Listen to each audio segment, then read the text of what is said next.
mas bumabata po ang na-diagnose ng type 2 diabetes dito sa Pilipinas. And it is projected po that approximately 7.3 million Filipino children will be diagnosed with type 2 diabetes if hindi natin i-correct ang ating diet at ang ating lifestyle.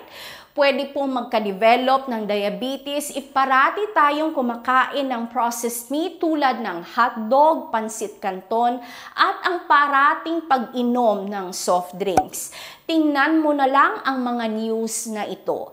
Kailangan natin itong iwasan dahil ang mataas na antas ng blood sugar sa dugo ay pwedeng humantong sa amputation or pagkaputol ng paa. Pwedeng mag-lead sa dialysis and even kidney failure.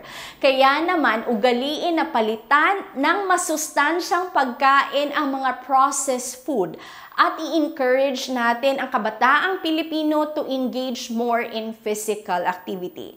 Sa mga magulang, sa mga lolo at lola, responsibilidad po natin na i-check ang mga pagkain ng ating mga anak. God bless you po.